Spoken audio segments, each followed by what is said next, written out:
Morning, Matt at the Gardening Club at Think and Believe.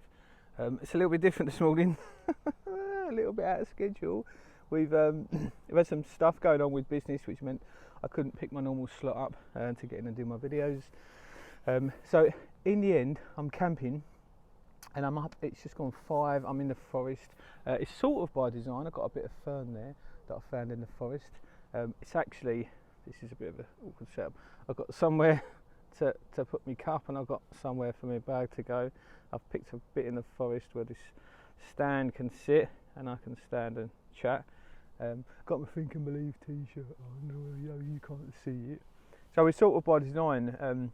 The video is about habits, and it's interesting this week that I've really struggled to get this video together. So it's Saturday morning. I usually do these videos on a Saturday morning, but from the cabin. So yesterday I set up in the cabin, and there was issues with storage. Actually, one a day in the office, and yeah, it didn't get done. So I didn't stress about it. I was quite chilled. I knew that I could come and do a video here. I like to get the videos out for 12 on a Sunday. So the video is about habits, and when you cut through anything, there's a guy I follow called Tim Ferriss, and he interviews people, but he dissects what they do in terms of rituals and habits and what they thought of. So it goes back to periods where, like, you've branched out into another section, another business, or got to a low point where you struggled, and how did you come out of it? How did you get out of that situation? And he's sort of cutting through like a stick of rock to find out what was what was written inside when that grew, what was written inside when you develop. Take anything like the England football team at the moment, and any sports that or business that do well, and you break it open, there'll be a series of habits.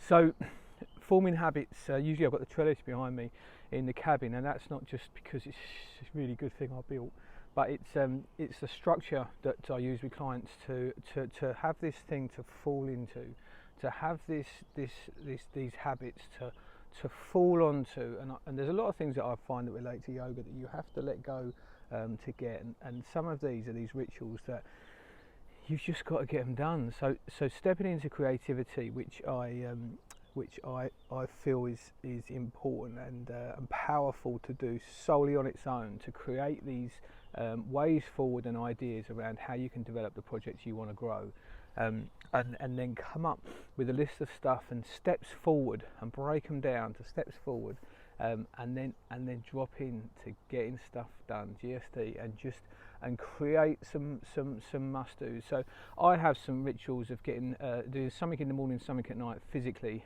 and that could be some press ups in between. I shave my head, do a set of press ups, brush my teeth, do a set of press ups, and then wash and do a set of press ups, and I link them in with that.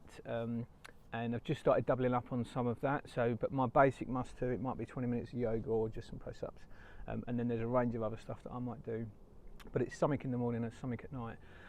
Intermittent fasting I do, don't start eating until 10, finish at 6. It started to make an impact. The habit of the time scale is what I've focused on, not too much about what I eat within that time scale, but it was to create that structure and that habit, and then as I move on is to improve and clean up the habits of what's eaten inside that. So my first breakthrough meal at 10 is usually tries to be a salad or an omelette or something, and then that sets me up. So these are just the things that I've put in place, but what I'm asking is think of something you want to grow, and then think of, if you cut it through, if it was successful, what would have been some fundamental habits that enabled that to grow time and time after again. And you've got to fall away from what you want to do, what you don't want to do, and just fall into these habits that you can honestly say, if I do that every day as a minimum, as a must do, then that will grow. And look at the New Year's resolutions you had, and think, if you'd have kept them, or even dropped and reduced them down to something smaller, like a must to do, one phone call a week, one half page or paragraph of writing, if you was writing a book, anything that was a must do per day. And it may have been spending time getting creative per day and writing some notes down and journaling, but whatever it is, if there was a structure and that had carried on, how further would you have been in the goal that you were setting, and the dream you was building? how much further would you have been on in terms of unpacking where you needed to get to and understanding what you had to? If you was learning a language and you'd carried on from January, how much further would you be if you'd have just learnt one new word a day? So have a think. Think and believe, a place to grow in the forest. If you have any trouble or you're struggling and you want to talk about working one-to-one, then give us a shout and see if coaching or me works with you. Alternatively, good luck, and I'm going back to make some breakfast.